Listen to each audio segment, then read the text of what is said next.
They say my mother was one of the greatest to ever ride. Stay wild, mi querida Fortuna. And even though she's been gone since I was a baby, no! There are still moments where I can feel her spirit.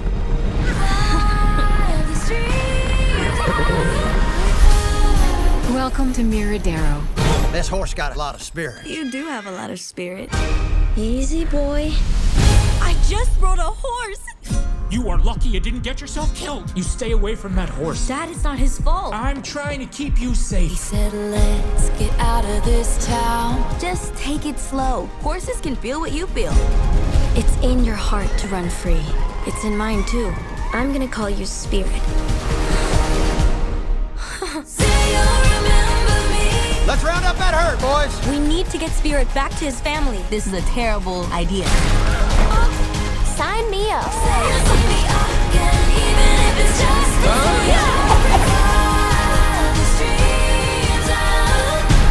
Stay wild, mi querida Fortuna. Trust me. Rocky! I can't look.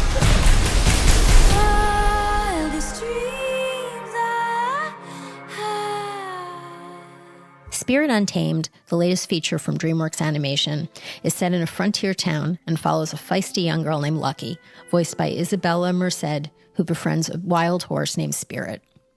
Spirit first appeared in DreamWorks' Oscar-nominated 2002 film Spirit, Stallion of the Cimarron, followed by Emmy-winning Netflix series Spirit Riding Free. With Spirit Untamed, Elaine Bogan is making her featured directorial debut.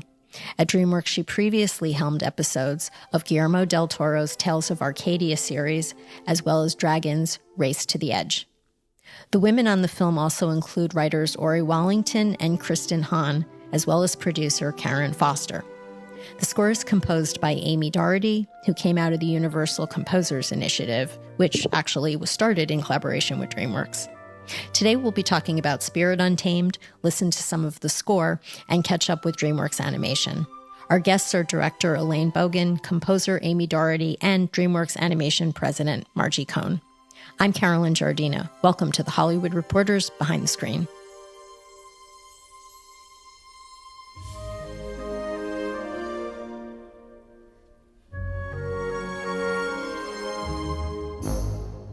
So welcome and thanks for joining me. Hi, Carolyn. It's so nice to meet you. Well, let's start with Margie. Margie, would you tell us about your diversity and inclusion efforts at the studio and how this factored into the movie? You know, DreamWorks does big 4-quadrant movies, and we're also expanding into movies that have, more of a niche audience. And what we loved about this movie in particular was that it really targeted a girl's love of adventure and their particular point in their lives where they are coming of age and they're deciding the kind of person that they want to be. And so with this movie, we really feel that Lucky's journey and her relationship with Spirit is at the core of this crucial time in a young girl's life.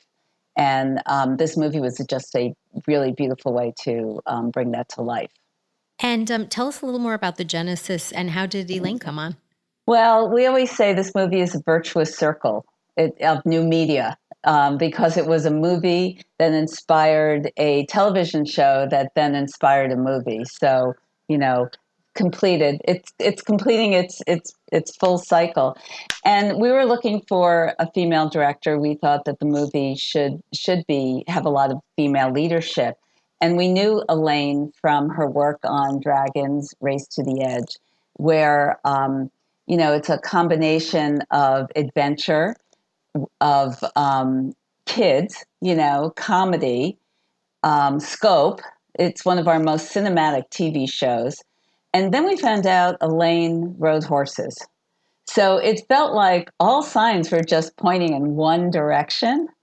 And, she was on board. So we were thrilled and really, really happy to give her, her first movie. And Elaine, you also came out of the DreamWorks Story Training Program, correct? I did, yeah. I mean, DreamWorks has been a home to me for quite a number of years, and it's been, it's been my whole journey in leading up to doing what I'm doing today. The story trainee program kind of set me out on this really amazing perspective where I came into the industry surrounded by all of these veteran animation heroes that I had growing up, and now I was right in there learning from them every day, and just the incredible support around was meant everything to knowing and just learning along the way that I should never have been placing sort of false limitations on myself as far as how far I could go and what I was capable of in the industry. I think DreamWorks is a great environment that speaks to that all the time for many people. If I can just jump on that, it was really incredible. Elaine made this movie pretty fast for a movie, and we were in a pandemic, and watching her leadership skills just blossom, and how mature and assured her decisions were was just a pleasure to be witnessed. Yeah, thank you, Margie. I feel I owe a lot of that to the idea that when we first started out on the project, you guys allowed us to really cherry pick who we thought were the strongest leaders for the entire crew in every department. And again, it was that support from the people that we knew and trusted every day that were allowing me to step up and make those crazy decisions on the fly. And, Do you want to give a shout out to some of those people? Yeah, I mean, my fearless producer, Karen Foster, she was there every single day making the tough calls and delivering the tough news of schedule and budget and whatnot. And, Shabrea Cleaver stepped up into her first role as production manager, and Amie leading the music department. There was Paul Duncan, our production designer, Sean Sexton, who is renowned for his mentorship in the animation community and brings up all these students to their first feature roles. A couple of those students had their first feature experience on our movie, but it was amazing to watch everybody jump in and just, even though the challenges we were up against, especially after being sent home, staying so motivated and dedicated to making the best film that we could. Now, when you came on board, how much of the script was written, and when did you actually go into production? When I first came on, there was an initial draft of the script. It was a full draft, and I came on at the same time as Karen Foster, and we worked with the scenes and with the draft and got it to a place we were all comfortable with.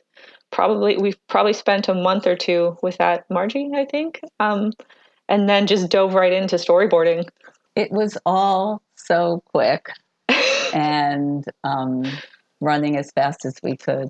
So yeah, I mean, I should have brought a list of dates, but I actually don't remember. There was definitely a lot of overlapping too. We weren't finished fully completing the script until we had already started animating some of the scenes. So it was very much a building it while we were flying it sort of situation. But I think, that's what kept us all on our toes, especially being sent home and having to work together but separately. It evoked this awesome sense of motivation and community, even though we weren't all collaborating in person together. As far as the story goes, would you talk about the themes and what you hope viewers, especially young girls, take away from the movie?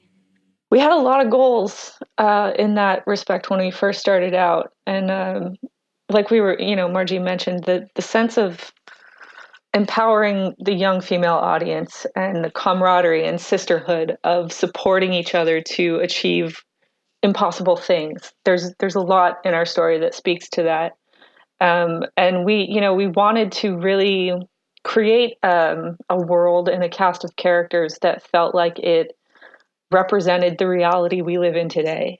And by that, I mean, characters coming from all sorts of different and unique perspectives, cultural backgrounds, and opinions. And by reflecting that kind of thing on screen, it hopefully reaches the young audience, anyone in the young audience, to believe that, if they're seeing pieces of themselves up there on that screen, it might help empower them to believe that they can achieve these things too. And in the same way, we also tried to reflect that same idea behind the camera by building a crew of people that came from all these different perspectives. You know, we had a lot of female leadership on the crew, and I really feel like that helped us tell a more authentic feeling story to the young female audience. We were also making this during the pandemic. So at some point, the idea that we were delivering a movie that was going to be so visually beautiful, a little bit escapist in the sense that it was before cell phones, it was before this age of anxiety that kids are living in today, and that, you know, the fierce will of a plucky 12-year-old girl following her best instincts and doing the right thing could save the day. You know, that became something that kind of also became important for us to deliver. And I just want to add with Amie's score, you know, the other thing we want to do is supply an emotional experience. And, you know, the score and the music just made everything bigger and more cinematic and more emotional. And so we felt, you know, in this world where adventure for girls can still be a little bit of a white space, that we were, you know, making a movie that really delivered that in buckets. Well, why don't we talk about the score? Tell us about the Universal Composers Initiative, and Amie, how you came on board. Yeah, so I started or I was, I guess, chosen as a participant for that maybe 2.5 years ago at this stage. And there were 8 of us chosen, and it was, you know, it's the first of its kind. Universal has other programs for directors and writers, but no studio has ever done one for composers. So we were kind of the guinea pigs and all figuring it out together. But the first kind of assignment they had was in collaboration with DreamWorks. They had these 2 short DreamWorks films that had come out of a similar program over there, that we basically got to pitch for. So we were allowed to, you know, test drive a score and hope for the gig. And I was so fortunate to get one of the short films, and we went to Abbey Road and recorded the score, and it was just this incredible experience. But I met, you know, lots of people at DreamWorks and got to kind of get a feel for like what it's like over there and hang out on the campus, which is the coolest place on earth.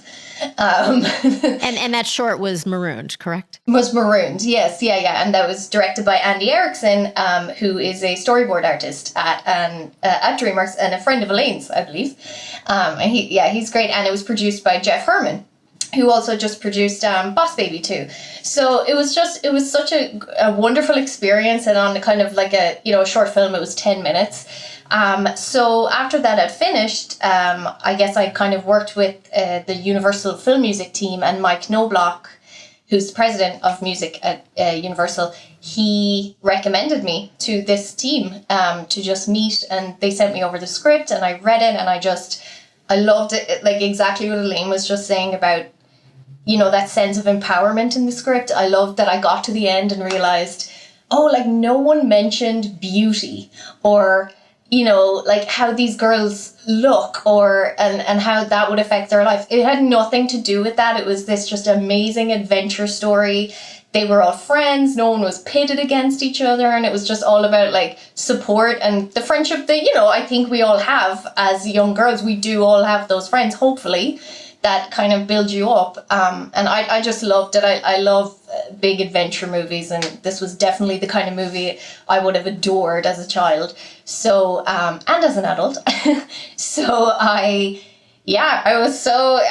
then, you know, I had all these ideas for the score, and I wrote them down just as I was reading the script. And then I met with Elaine and Ennio and Karen, and Elaine mentioned that you know, she had this idea that she was a huge fan of the Fleet Foxes. And it was the weirdest thing, because I literally at the top of my notebook had written down Fleet Foxes as a purely like, oh, you know, I love the idea of it being this kind of contemporary folksy Americana sound, but more, you know, that kind of modern sound. And I like turned the notebook around and was like, I swear I didn't just write this down. So it was a really cool coincidence, because it just felt like we were on the same page from day one, from the very first meeting. And then once I met everyone, and like, they're so passionate, and it was such an inspiring experience. Like, everyone just loved these characters so much, and it was so fun. It was so fun. Well, we're going to listen to some of your music. I think the first cue we're going to play is Meeting Spirit. Would you like to introduce that cue and tell us a little about it?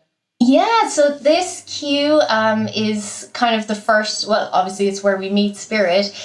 Lucky is on the train heading out to Miradero, and Elaine just wanted this, and jump in, Elaine, this cue to be kind of, I remember you describing it as that feeling when you're taking off on a road trip and you're heading up the coast and you just want that like freedom road trip feeling, like just super excitement. So yeah, I'd written it, and it has a lot of pace and energy, and then we have some male vocals on there, which we hear every time we have Spirit, and they're used in Spirit's theme. And we had Robin Pecknold from the Fleet Foxes actually come on and record the vocals, which was insane. What a dream! I oh still can't believe it. So we were in the works with Mike Knobloch and Angela Leos at Universal.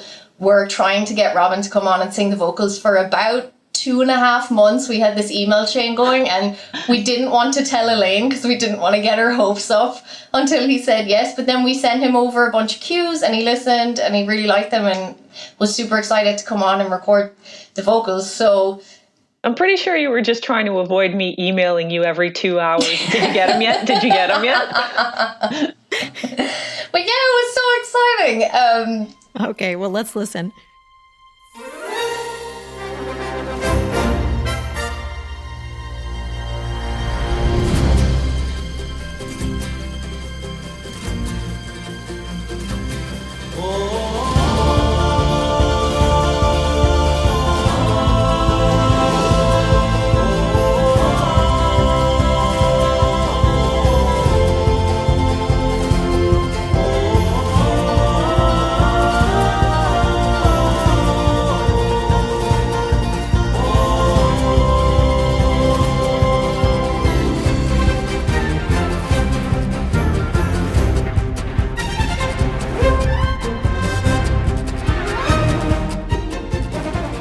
Next one I think we're going to talk about is Spirits Heard. Would you like to tell us about that one? Yeah, this cue is like the very first visual that I saw for the film was this scene where Lucky goes into the forest, like runs away in the middle of the night, and there's these fireflies, and I just was absolutely bowled over at how stunning it was, the colors, and oh my God, it was so beautiful. And again, you'll hear Spirit's theme here. So there's some vocals in there, which are Robin. And yeah, it's just that big orchestral. I guess we wanted it to be that big, warm. She's gone out into the unknown, basically. And now she has spirits. She has that kind of sense of comfort.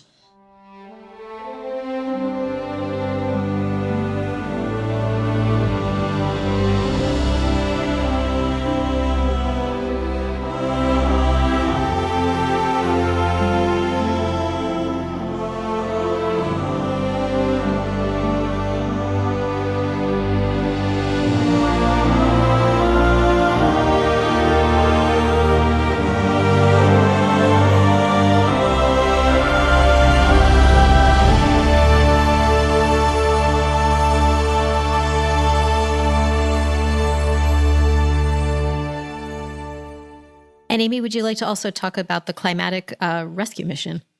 Oh yeah, that one was super fun. I guess one fun thing that we did on that one was we had this train sound when there's a hard cut to the train coming towards us, and I don't want to give spoilers away, but you know. Right.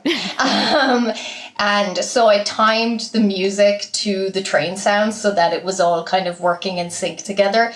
And yeah, that one was quite again, big adventure feel, high energy. We recorded a lot of guitars. There's a lot of acoustic guitar stuff. And then a couple times you'll hear Milagro's theme kind of woven throughout the piece as well.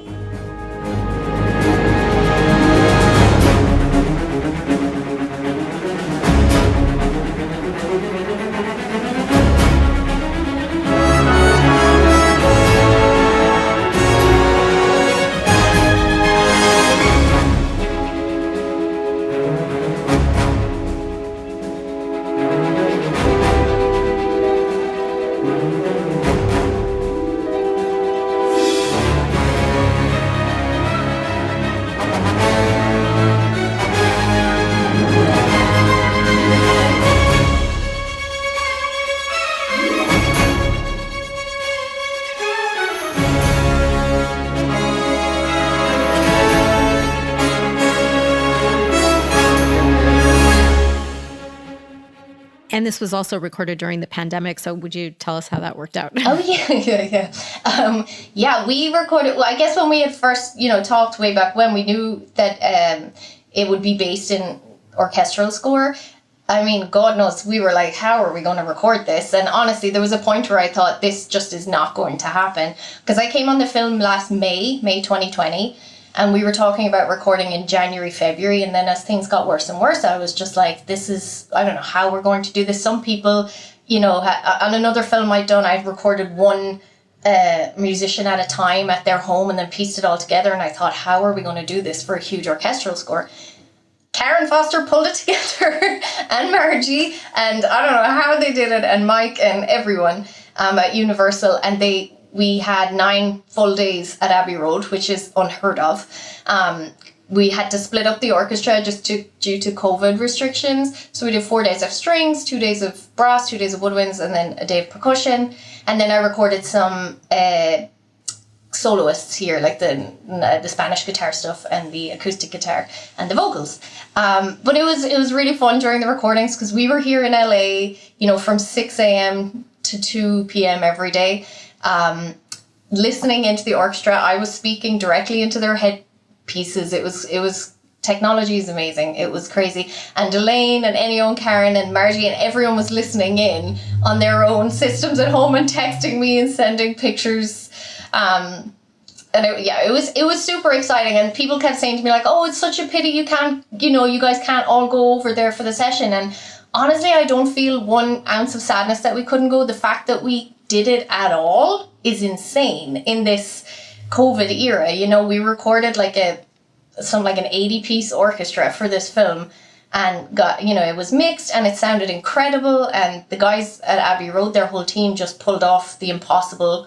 And like Elaine said about when you guys moved to working from home, it had that sense of camaraderie where everyone was just excited to be back at work for one, and it was awesome to have work for all of these people also. I think everyone was just really jazzed to be part of it.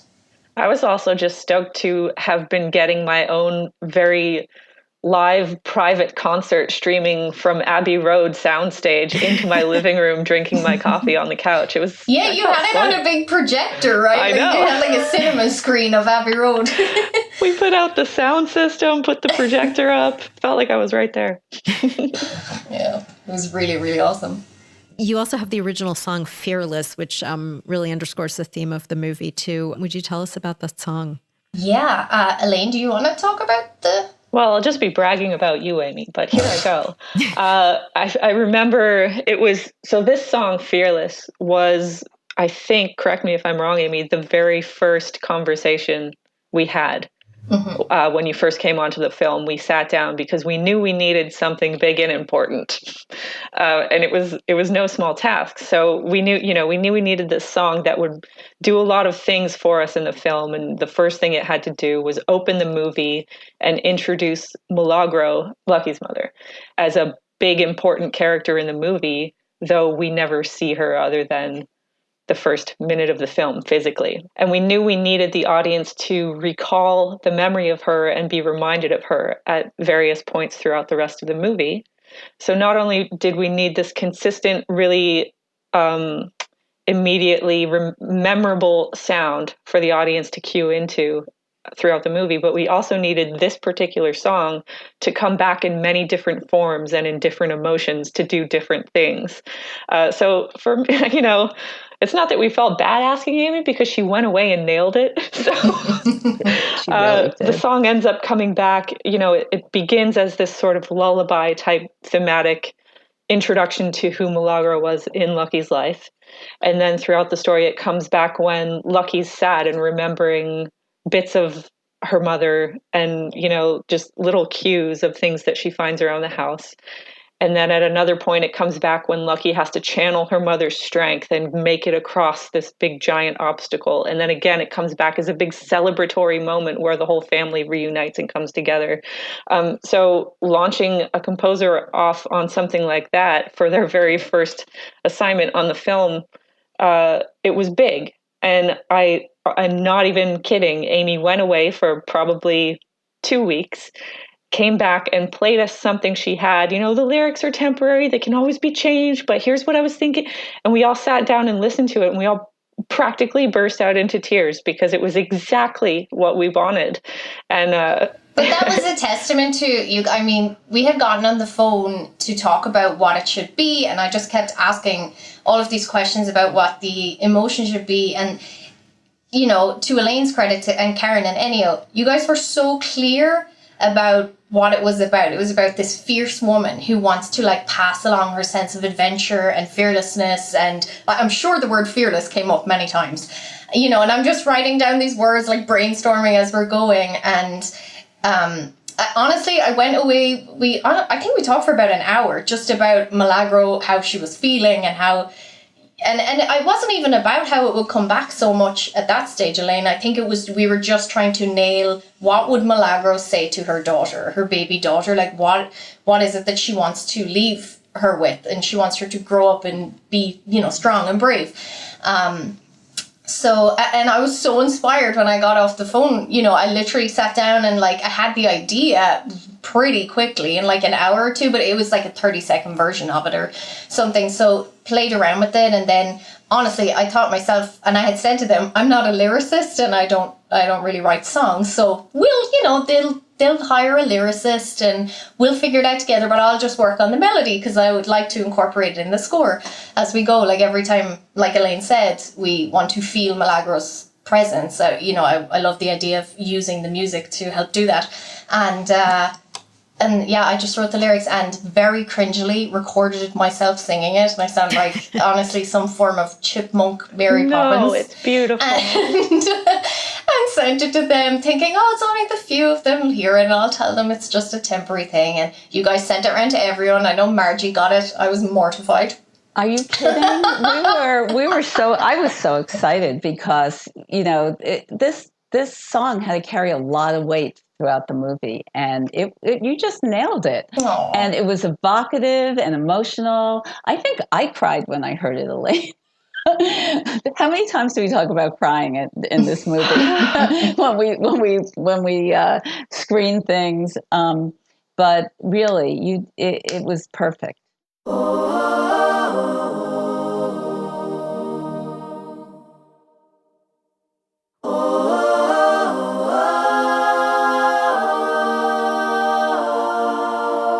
Listen to the wind roar, see the mighty eagle soar, feel the sun on your face, trust that you will find your way.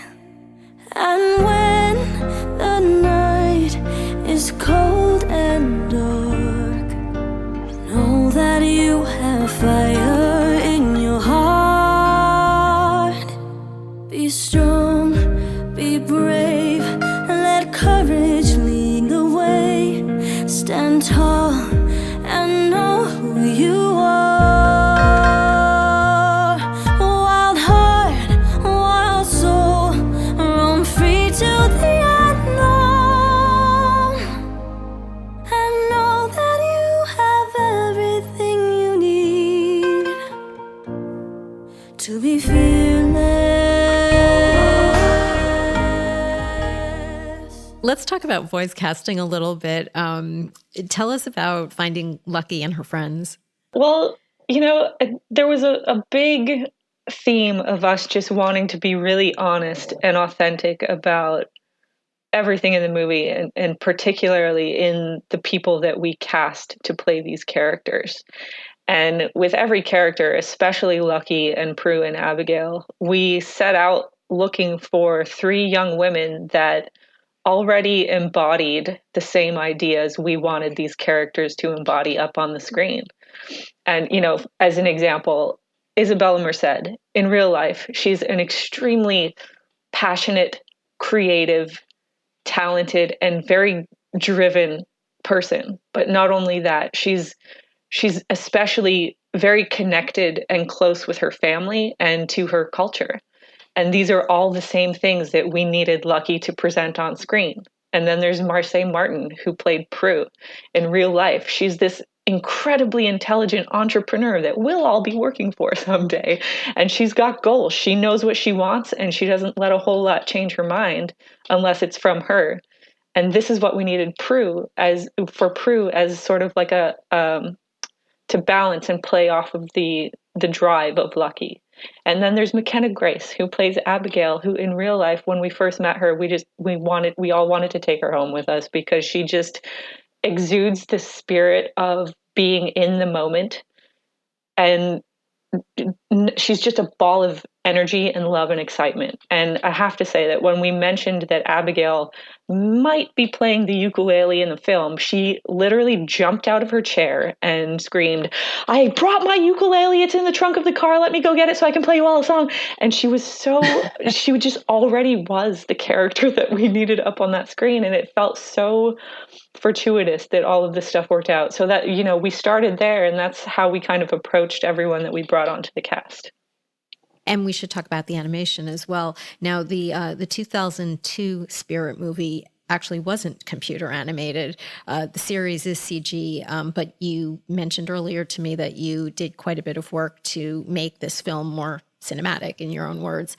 Would you talk about the approach to the look? Sure. I mean, Spirit Untamed is very much inspired by and based on the TV series Spirit Riding Free. And I feel like a lot of our excitement and also a lot of our challenge was creating a project that would come off of the success and come off of the heels of that TV series, and both pay homage and serve the existing fans of the TV series, but also become something new that they could still love, and that would also bring in a new audience. So that, I'm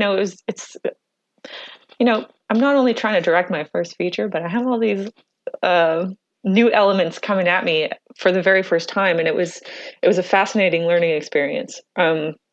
So how we sort of approached it is that because we knew we needed to take this similar setting, this world that was already created for us, which was a blessing, by the way, because we felt we were already started out with a lot of the blueprint. And if we didn't have that, I don't think 2 years would have been long enough to develop a sustainable feature film. But so we took all of that really great stuff that the show had provided us and knew that we wanted something to be able to hit a big 50-foot theater screen and pull audience members into the environment. So it felt like they were running alongside of these characters, going through all the crazy adventures with them. So we started with designing the environments and settling on sort of an atmosphere and a tone for the look of the world, and trying to create something big and cinematic enough that would achieve that. And once we settled with it's a little bit of a more graphic style for the natural world, then we needed to take the characters and their designs and sort of revamp them so that they could fit and in a believable way feel like they belonged in that space. So that's kind of how we approached it. And do you want to talk about specifically the development of Spirit and how he moves? Yeah. So Spirit's design, we really, actually, we had a lot of fun going back and paying homage to a lot of the original James Baxter designs from the first film, because we all really loved them and wanted to in some way reflect that in this new world. So I remember sitting for hours and hours with our lead modeler, Brian Jeffcoat, and our head of animation, Sean Sexton, to see how we could possibly take such a perfect 2D design and, be inspired by, in whatever way we could, into translating that for a CG model that would also fit in this new world we've built. And, they're the best of the best, and somehow they've done it. So that, we wanted to reflect little pieces of every part of the franchise in this new movie. And you did some research actually where you go riding, isn't that right? Yes. I don't know. That must have been a nice day.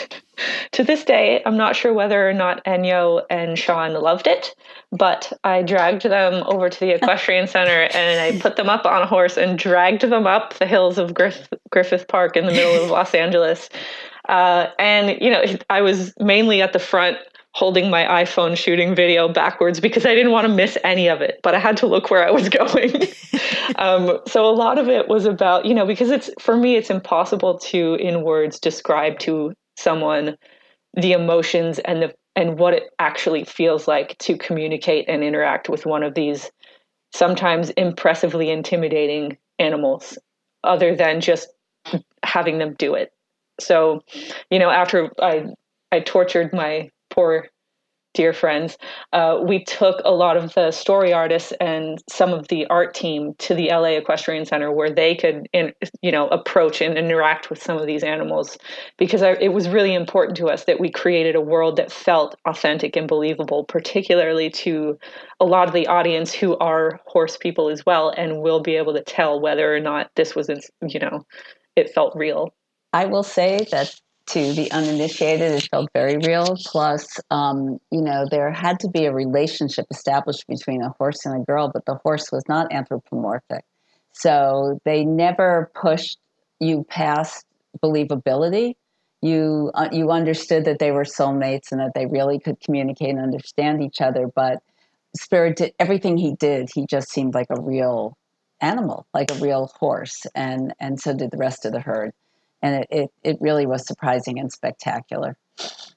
Yeah, to the point where when I would have it on my screen here when I was working on it and the horses were on the screen above, my dog would get up and bark at them all the time. When he would hear them whinnying and see them running, he would lose it. So that's great. Yeah, it's funny. Well, thank you so much for joining us, and congratulations on the film. Thank you for having us. Thank you so much, Carolyn. Everything you need to be fearless.